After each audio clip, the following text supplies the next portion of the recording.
Last lecture में हम लोग ऑलरेडी कॉन्स्टिट्यूशनल बॉडीज के बारे में देख चुके थे, जो मतलब 5 बॉडीज देखे थे और आज 6 से देखेंगे। ठीक है, तो इसमें हम लोग बस एक बार रीड कर रहे हैं कि क्या कैसे बॉडीज है। कोई बहुत ज़्यादा इसमें डिटेल्ड एक्सप्लेनेशन नहीं होने वाला। अगर आपको रिक्वायर्ड होगा तो आप कमेंट करेंगे। ठीक है, तो फर्स्ट बॉडी हमारी आज की फाइनेंस कमीशन, जो कि मिनिस्ट्री ऑफ फाइनेंस में आ जाती है। ठीक है, और ये आर्टिकल 280 में दे रखा है आपका। ठीक है, और ये मिनिस्ट्री ऑफ फाइनेंस, कभी कई बार मिनिस्ट्री से भी रिलेटेड क्वेश्चंस होते हैं। तो और इनका जो पार होता है वो कोर्ट का पार इनको भी होता है, तो इनको भी हम लोग क्वासी जुडिशियल बॉडी कह सकते हैं। इनका अपॉइंटमेंट जो होता है वो प्रेसिडेंट करेगा, इनका जो रिमूवल होगा वो भी प्रेसिडेंट ही करता है। और C+4 आप याद रखो, फाइनेंस कमीशन जो है उसमें भी चेयरमैन +4 होता है। ठीक है, और पार्लियामेंट जो होगा वो डिटरमाइन करेगा इनका क्वालिफिकेशंस। ठीक है, ये इंपॉर्टेंट पॉइंट है कि क्वालिफिकेशंस कौन डिटरमाइन करता है, पार्लियामेंट। इसमें आपको हमेशा वो कंफ्यूज करेगा कि पार्लियामेंट कर सकता है या प्रेसिडेंट कर सकता है या फिर सेंट्रल गवर्नमेंट करेगा। ठीक है, तो आपको ये ऑप्शन याद रखना है कि ये पार्लियामेंट करेगा। ठीक है, तो इनका क्वालिफिकेशन पार्लियामेंट डिसाइड करता है और इनका टर्म कैसा होगा, क्या होगा, वो प्रेसिडेंट डिसाइड करता है। प्रेसिडेंट मतलब प्रेसिडेंट तो ऑलवेज एक्ट करता है काउंसिल ऑफ मिनिस्टर्स के एड और एडवाइस पे। ठीक है, और सैलरी से रिलेटेड प्रोविजंस नहीं है। रीअपॉइंटमेंट पॉसिबल है, एक ही पर्सन को 2 बार हम लोग फाइनेंस कमीशन का चेयरमैन जो है वो बना सकते हैं। ठीक है, फर्दर अपॉइंटमेंट से रिलेटेड प्रोविजंस मेंशन नहीं है। और ये रिपोर्ट किनको करते हैं, प्रेसिडेंट को रिपोर्ट करते हैं। बाद में प्रेसिडेंट जो होता है वो पार्लियामेंट में टेबल करता है रिपोर्ट की, क्या क्या इनके जो रिकमेंडेशंस थे उनको माना गया, नहीं माना गया। ठीक है, और स्टेट फाइनेंस कमीशन से रिलेटेड प्रोविजंस आर्टिकल 243I में दे रखा है। ठीक है, और इनको अपॉइंटमेंट जो होता है इनका गवर्नर करता है। ऑब्वियसली स्टेट से रिलेटेड गवर्नर ही करेंगे। और इनका रिमूवल रिलेटेड प्रोविजंस नहीं दे रखा है, क्योंकि ये सारे अपने स्कीम्स होते हैं मोस्टली गवर्नर ही करेगा, ऑब्वियस सी बात है। और जो स्टेट लेजिस्लेचर होगा वो कंपोजिशन डिसाइड करता है इनका कि कैसा कंपोजिशन होगा, कितने मेंबर्स होंगे इसमें। ठीक है, स्टेट टू स्टेट वेरी करेगा। और इनका रीअपॉइंटमेंट से रिलेटेड बस एक प्रोविजन हमको मिला है कि हाँ ये रीअपॉइंटमेंट इनका पॉसिबल है।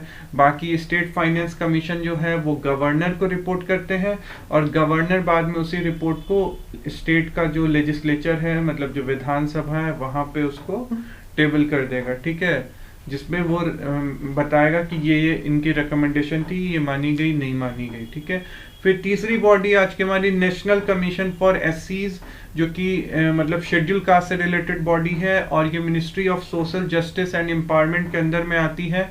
ठीक है, और आर्टिकल 338 में इससे रिलेटेड प्रोविजंस है। इनको सिविल कोर्ट की पावर्स है कि ये किसी को भी चाहे समन कर लेते हैं, बुलाते हैं, इंक्वायरी करते हैं। ठीक है, इन्वेस्टिगेट करते हैं, मतलब इंक्वायरी का इनका काम है में ये बुला सकते हैं। उसके दौरान अगर कोई भी शेड्यूल कास्ट से रिलेटेड कोई भी प्रोविजंस लग रहा है कि कॉन्स्टिट्यूशन का वायलेट हुआ है या कुछ भी है, तो इससे रिलेटेड ये इंक्वायरी कर सकते हैं। ठीक है, और इनका अपॉइंटमेंट जो होता है ये इनका प्रेसिडेंट करेगा और इनका रिमूवल प्रेसिडेंट ही करेगा। ये भी C+4 बॉडी है। ठीक है, और इनका जो टर्म होता है वो भी प्रेसिडेंट, इनका भी प्रेसिडेंट ही डिसाइड करेगा। और इसमें भी सिंपल सा प्रोविजन है कि प्रेसिडेंट जो होता है वो उसको रिपोर्ट ये करते हैं और ये इनका रिपोर्ट प्रेसिडेंट फर्दर पार्लियामेंट में टेबल कर देगा। ठीक है, और अगर कोई स्टेट से रिलेटेड कोई SC का प्रॉब्लम है, जैसे क्योंकि जैसे हमको पता है कि स्टेट्स जो होते हैं वो अपने यहाँ के शेड्यूल कास्ट को बताते हैं कि मेरे यहाँ ये जो लोग हैं ये पर्टिकुलर कास्ट के लोग हैं, ये शेड्यूल कास्ट में आ जाने चाहिए। तो ऐसा तो इसलिए शेड्यूल कास्ट से रिलेटेड कोई भी प्रोविजन है तो उस पर्टिकुलर गवर्नर को प्रेसिडेंट रिपोर्ट देगा। गवर्नर जो होगा उसको उस पर्टिकुलर स्टेट के विधानसभा में, स्टेट लेजिस्लेचर में टेबल करेगा। ठीक है, कि आपके राज्य की इस पर्टिकुलर शेड्यूल कास्ट की स्थिति ऐसी है, ये है, ये है। ठीक है, ऐसे रिपोर्ट्स होंगे या जो भी है। तो नेशनल कमीशन फॉर ST आ जाते हैं, शेड्यूल ट्राइब्स। ये भी सिमिलर प्रोविजन है, यहाँ पे मिनिस्ट्री ऑफ ट्राइबल अफेयर्स के अंदर में आते हैं, आर्टिकल 338A। तो 338 हमारा SC है और ST से रिलेटेड 338A हो गया। इनको भी सिविल कोर्ट की पावर है, प्रेसिडेंट इनको अपॉइंट करेगा, रिमूवल प्रेसिडेंट ही करेगा। सेम प्रोविजन है, आप देखो यहाँ भी प्रेसिडेंट। यहाँ पे भी C+4 और इनका जो टर्म होगा वो कौन डिसाइड करता है, वो भी प्रेसिडेंट। तीनों में सेम है। ठीक है। और यहाँ भी वही है, प्रेसिडेंट पार्लियामेंट में टेबल करेगा, और किसी पर्टिकुलर स्टेट से अगर रिलेटेड है, जैसे एमपी में ट्राइब्स है, वहां से रिलेटेड कोई प्रोविजंस है जिसमें स्टेट का व्यू देखना है या स्टेट ने क्या किया है नहीं किया है, तो प्रेसिडेंट गवर्नर को, गवर्नर जो होगा वो फिर स्टेट लेजिस्लेचर में वो रिपोर्ट टेबल करेगा, ठीक है। और national commission for backward classes, ये बहुत ही न्यू है, और ये आर्टिकल 338B में दे रखा है। देखो आप एक सीरीज में याद करो, 338 हो गया SC, 38A हो गया ट्राइब्स, और बैकवर्ड क्लासेस हो गया 38B, ठीक है। इनका जो है, इनको भी सिविल कोड का पास है, प्रेसिडेंट इनका अपॉइंटमेंट करता है, रिमूवल से रिलेटेड प्रोविजन नहीं दे रखा है, ठीक है। चेयरमैन +4 होंगे, इसमें भी C+4, और इनका सर्विस कंडीशन और टेन्योर जैसे यहाँ पे प्रेसिडेंट डिसाइड करे वैसे ही ये भी यहाँ भी प्रेसिडेंट ही डिसाइड करेंगे।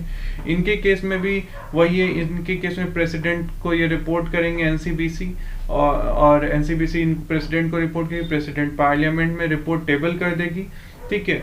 और इन केस किसी स्टेट से रिलेटेड कुछ ऐसा उसमें कुछ भी ऐसा इशू आया है, तो वहाँ पे उस पर्टिकुलर स्टेट गवर्नमेंट को रिपोर्ट की एक कॉपी फॉरवर्ड की जाती है, और वो स्टेट गवर्नमेंट फिर इसको स्टेट लेजिस्लेचर में अपने यहाँ जो उनका विधानसभा है वहाँ पे इसको टेबल कर देगा, ठीक है।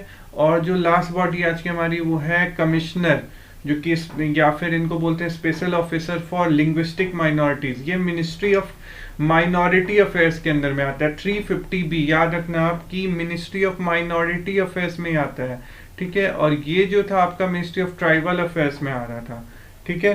तो इनका अपॉइंटमेंट जो होता है वो प्रेसिडेंट ही करेगा, और इनका रिमूवल के बारे में भी कुछ भी स्पेसिफाई नहीं कर रखा है कॉन्स्टिट्यूशन में। और इनका जो कंपोजिशन होगा वो कैसा होगा, तो एक कमिश्नर होगा +3 रीजनल असिस्टेंट कमिश्नर्स बोल सकते हैं, ठीक है। ये ऐसा ही और इसके बारे में और है कि इनका जो रीअपॉइंटमेंट से रिलेटेड प्रोविजन है, कॉन्स्टिट्यूशन ने कुछ भी स्पेसिफाई नहीं किया है, ठीक है। और qualification, allowance, salary, service conditions, ये सारा कुछ भी कॉन्स्टिट्यूशन ने स्पेसिफाई नहीं किया है। और ये जो रिपोर्ट होता है ये भी प्रेसिडेंट को रिपोर्ट देते हैं। कैसे देते हैं, तो पहले कमीशन अपनी report ministry of minority affairs को देगी, ministry of minority affairs president को देगी, फिर प्रेसिडेंट जो होगा उस रिपोर्ट को पार्लियामेंट में डालेगा, और प्लस स्टेट गवर्नमेंट को भी देगा, ठीक है। अगर कोई स्टेट गवर्नमेंट से रिलेटेड कुछ भी इशू है, तो कोई भी पर्टिकुलर माइनॉरिटी कमेटी किसी पर्टिकुलर स्टेट को बिलोंग कर रही होगी, तो उस स्टेट को जो होगा वो रिपोर्ट वहां पे टेबल किया जाएगा, ठीक है। अभी बाकी जो बची बॉडी है वो एक वीडियो में कवर हो जाएगी।